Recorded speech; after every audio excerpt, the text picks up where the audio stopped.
Вообще я работаю в сфере управления репутацией брендов и персон, но, получается, 5 лет назад у моих друзей возникла идея попробовать снять свой полный метр, полнометражный фильм. И мы, собственно, решились тогда просто на эту авантюру, особо не рассчитывая, что из этого выйдет. А в итоге у нас действительно вышел полнометражный фильм, который взяли в региональный прокат.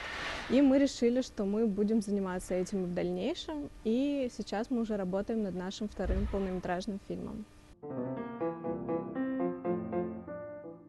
На самом деле на это было несколько причин. Во-первых, мы в команде вообще фанаты жанра триллер, и в принципе, когда мы начинали наш фильм, тогда был расцвет таких фильмов, там как «Ходячие мертвецы» и так далее, «Рассвет мертвецов». И мы решили, что нам будет интересно работать в этом жанре. А вторая причина, так как этот формат тогда был в топе, нам было очень легко зайти сразу же в пространство с такой хайповой идеей. У нас был очень хайповый тизер, мы снимали зомби, поедающего свою жертву прямо на фоне Казанского Кремля. И это очень быстро разошлось по всем пабликам и так далее.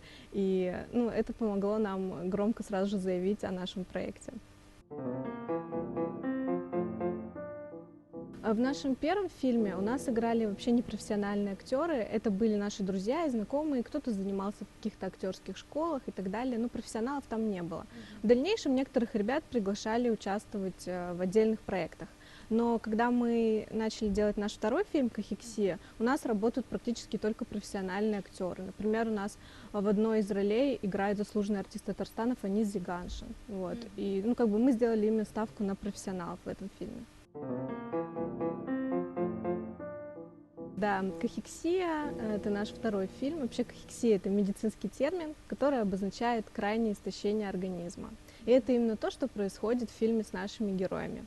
Они решают принять участие в безобидном, на первый взгляд, эксперименте. Им нужно провести 2 недели без еды и под пристальным наблюдением видеокамер в закрытом пространстве. Вот. Но спустя 2 недели студентов никто не выпускает. И у них начинается, в результате длительного голодания, у них начинается галлюцинация. А это все студенты-историки. И суть эксперимента также заключалась в том, чтобы они изучали исторические документы во время этого эксперимента, чтобы их преподаватель отслеживал их работоспособность. И после того, как у них начинаются галлюцинации, они погружаются в события голода в Поволжье, который как раз у нас здесь происходил в Татарстане. Вот, то есть у нас в фильме сталкиваются 2 реальности. Это современность, это ребята, которые ради хайпа согласились на добровольную голодовку, и персонажи из 1921 года — это люди, у которых не было никакого выбора перед вот этим вот голодом. Мы их сталкиваем лицом к лицу.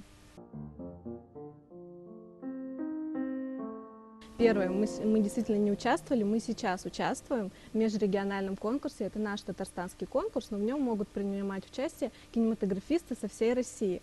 И, кстати говоря, мы вот сейчас соперничаем вот с этим фильмом по зрительским симпатиям с Первой Республикой. Вот я, кстати, хотела сказать, что если те, кто хотят поддержать именно Татарстан в этом голосовании, можно зайти в группу «Золотая тарелка». Это наша премия татарстанская, и проголосовать именно за наш фильм, потому что мы сейчас идем прям вровень в ровень, вот, и соперничаем с этим фильмом. А второе, что касается Татарстана и поддержки, нас действительно поддерживают только пока морально, потому что у нас достаточно такие претензиозные темы и так далее. То есть финансово мы от Татарстана, от министерства ничего никогда не получали.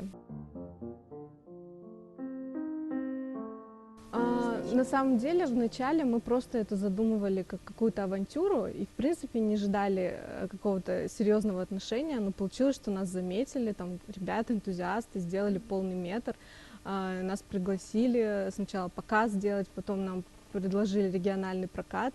Вот. И тут мы задумались, что на самом деле-то, если мы будем больше учиться, будем больше прикладывать усилий, возможно, нас будут признавать уже на более серьезном уровне, нужно идти дальше. И с этим посылом мы начали делать наш второй фильм, и со вторым фильмом действительно мы везде уже признаемся вместе с заслуженными кинематографистами.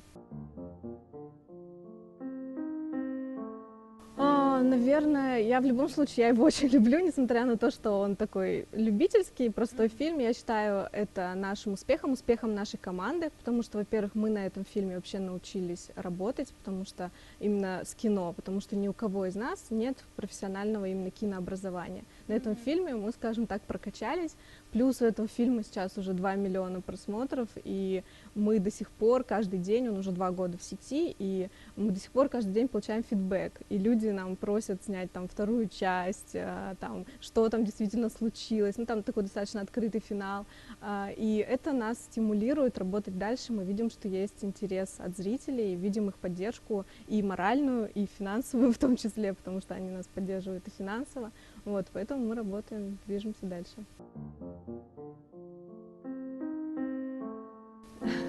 Ну, на самом деле, тут, наверное, даже можно сказать, как я не решилась пойти в режиссеры. Я кино снимала еще со школьного времени, с начальных классов, но после окончания школы я не решилась поступать в театральный вуз, потому что я побоялась там вступительных экзаменов, побоялась там конкуренции, как я потом буду реализовываться. Вот как раз эти страхи насчет того, что там женщина, режиссер и так далее. Тогда это вообще как бы было что-то из области фантастики и так далее. И поэтому я пошла в более стабильный вариант на классическое гуманитарное образование, историка, наш там заслуженный вуз государственный и так далее. Получилось, что все равно, да, вот действительно есть призвание, благодаря которому ты все равно тебя туда тянет, и уже ничего с этим не сделать. Поэтому вот мы решились, что будем там работать. Нет, мы целый год отдыхали после этого фильма, потому что у нас у всех есть параллельная работа. И съемки, что такое съемки были для нас? Это после 8-часового рабочего дня, это 3-часовые репетиции, а все наши выходные мы проводили на съемочной площадке. У нас не было времени ни на отдых, ни на личную жизнь. И поэтому, после того, как мы сняли этот фильм, выпустили, некоторые ребята вообще отказались больше работать в кино, а мы как бы целый год отдыхали просто. Я успела замуж выйти между фильмами, да.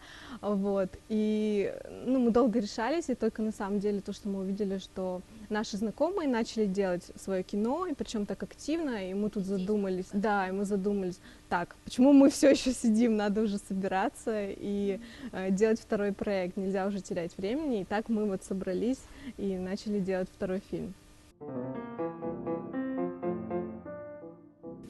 На самом деле, пока у меня, может быть, нет такого запроса конкретного на какой-то будущий фильм, да, потому что когда мы работали с Кахексией, у меня был конкретный запрос, я сама историк, и когда мы занимались периодом голода в Поволжье, еще во время учебы я поняла, что эта тема у нас вообще никак совершенно не освещается, нет никаких фильмов на эту тему, и, ну, это практически закрытая тема, скажем так. И у меня был конкретный запрос, что я хочу обязательно, чтобы эта тема прозвучала в нашем фильме, но не пошло, очень тонко, и чтобы мы смогли именно передать идею, и мы как раз именно хотим вот это вот противостояние, да, современности и того времени передать. И когда мы взяли команду сценаристов, тоже в этот раз мы работали с профессионалами, мы сразу им сказали, что ну, вот это главная тема, что мы будем работать с реальными архивными источниками, то есть все, что в нашем фильме присутствует, это не выдумано, это все реальные исторические факты, с которыми мы работали в Государственном архиве Татарстана. Как историки, вот мы имеем опыт, помимо меня еще одна девочка в команде тоже историк, и сценаристы создавали сценарий именно на основе вот этих вот документов реальных. Вот, то есть у меня был запрос именно конкретно вот на эту тему, и мы работали. Пока я не думаю в сторону будущих проектов, потому что нужно пока закончить именно это. Ну, взрыва, может быть, пока и нет, но на самом деле число проектов с каждым годом увеличивается, я это знаю, это приятно. Пока у нас нет такого феномена, как феномен якутского кино, да, но мы к этому движемся на самом деле, и тот факт, что мы делаем какие-то вот такие проекты, выводим их на новый уровень, это стимулирует ребят решаться делать свое кино, просто на самом деле многие не решаются без поддержки, снимать свое кино, потому что, ну, это сложный, долгий процесс, а поддерживает у нас только, по сути, Министерство Татарстана. Поддерживает оно определенных лиц, и те, кто как бы выпадают из этой когорты, они не решаются просто делать свое кино, и мы всегда стараемся помочь, если кто-то у нас просит там совета и так далее, ну, как бы, чтобы замотивировать таких людей делать, чтобы кино было больше. Чем больше кино, тем выше конкуренция, тем качество проектов будет постоянно расти.